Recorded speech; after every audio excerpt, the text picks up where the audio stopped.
Now with Zuhdi Jasser, president and founder of the American Islamic Forum for Democracy and author of A Battle for the Soul of Islam, and also Mubin Sheikh, a jihad and undercover counterterrorism operative and author of Undercover Jihadi. Good evening to both of you. Mubin, I spoke with Fareed Zakaria yesterday, and he says there is a battle going on within Islam.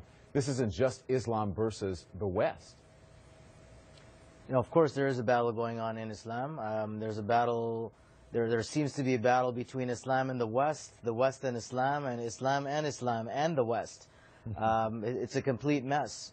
So I think a lot of it is this desire to see change is being triggered by Western educated Muslims, people who have the luxury of education that the Muslim world was once known for. The Christians in Europe and would flock to the Muslim world to obtain education in areas like philosophy, astronomy, medicine, and so on. It's just now the roles are reversed. Last night, do you remember, we spoke with Reza Aslan, I believe you were here, Mubin, and he says what happened in Paris is specific to the issues they're having in France. But do you connect all of these violent attacks that we're seeing around the world, or do we need to look at each of them specifically to try to figure out what's going on? Look, I mean, there's a basic concept in psychology called fundamental attribution, error, and situational attribution. So they give the example of a girl who slips on a banana peel and someone says, oh, it's because she's a klutz. No, it's because she slipped on a banana peel. So every country has its particular context. Yes, it does. But I want to draw attention to the general thing that applies across the world, and that is extremist ideology. It's medieval, backward, dark age thinking. Dr. Jasser, do you think he's correct? Is Islam the underlying cause of here, at least backward idea of the theology? What is the underlying cause here? Yeah, I mean, I have to tell you, listening to this, there's just too much vagaries and apologetics. We have a problem, Don, and it's a clear problem of ideology. What is that ideology? It's political Islam. It's the Islamic State, not just ISIS, all forms of the Islamic State. But why? We're at the same time in history as Christianity was when it fought back against theocracy. We need our Thomas Paines, our Thomas Jeffersons. So to say that they're unrelated, you know, the attacks on free speech in France. Today, a blogger, Raif Badawi, was whipped by the Saudi government. Why? Because he had a website very similar to ours at the American Islamic Forum. These are not unrelated. It's not just the violence. As long, Don, as we have the narrative about violent extremism, we're not going to win this. Did you say it's all of Islam? Within the house.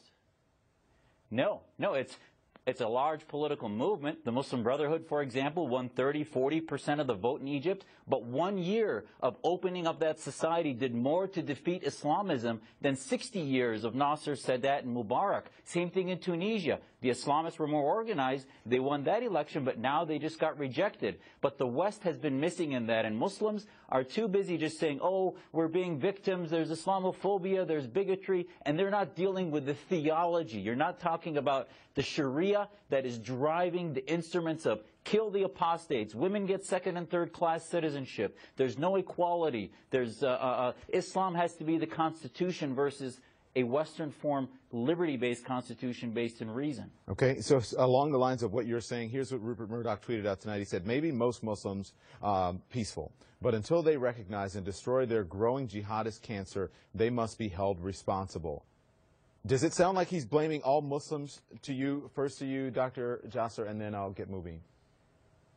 No, I don't believe so. I think we need some tough love, and we need to take the tough medicine that ultimately, if you love Islam, then the best thing that can happen to it is the rejection of theocracy. And it's huge movements of the Brotherhood, Jamaat Islamiyya, Iran, Khomeini's movement. But there are green revolutions and others in these countries. So yes, we have to acknowledge that there are some Islams, political Islam, that's the threat, but the solution against that Islamo-patriotism is patriotism for countries like America and France that believe in equality of all and the Universal Declaration of Human Rights, not the Cairo Declaration. I want you to respond, Mubin, but many people will say that what you're saying, Dr. Jasser, is Islamophobia, that you're somehow being bigoted in your comment and that you're targeting Muslims. How do you respond to that?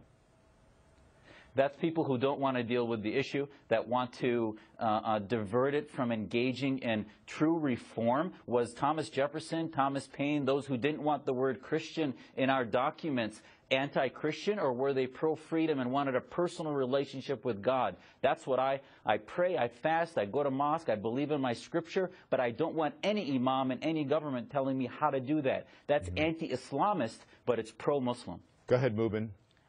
Okay, first of all, Rupert Murdoch did blame all Muslims. It was very clear in the tweet, and it's pretty obvious. And it's a ridiculous notion. You know, yeah, sure, most are peaceful, but we're going to blame you anyway for the actions of these extremists. Point number two, these extremists consider most Muslims not Muslim enough as it is. So the idea that the vast majority of sensible Muslims can just, in the West, I'll separate, you know, what's happening in the Muslim world, that we are going to influence the rest of the Muslim world is just not realistic. And number three, you know, I don't blame the religion. It's interpretations. If you know, we're hearing about Thomas Paine and a lot of these philosophers being quoted, European Renaissance philosophers. Aristotelian philosophy came to Europe through the Muslims.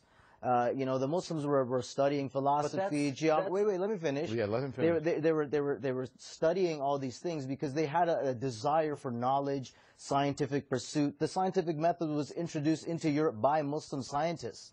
So the argument that I'm making is that today there is a huge deficit in the Muslim world in turning to that kind of thinking that brought Islam to the golden age, which a lot of these guys are trying to gain again, minus all the critical thinking. Okay. And yeah, I have to run. They're in my ear telling me I have to go. But Dr. Jasser, do you want to respond? And very quickly. Yeah. I mean, those apologetics, I'm sorry, are in the 12th, 13th century. In how is today's that world apologetics? That's history. That's history. We are dealing with That's 500 history. years old Sharia that says you should kill apostates, that says if you look in books out of Saudi and Al-Azhar, it says people who leave the faith should be killed. They should not speak against Islam. That is a 12th, 13th century mindset that's fueling radicalism. I agree. It needs the advocacy of liberals. And you're not engaging the ideas. You're just sort of dismissing it, and we're in denial. Yeah. This is an how did I dismiss it? I talked about history of Islamic science. I agree with you about backward interpretations, medieval thinking. I agree with you on that, but to deny the fact... problem is the Islamic State. It's an ongoing conversation, and I promise if you will both come back, I will have you both back. Okay? Well, it was history, not apologetics, so please use the correct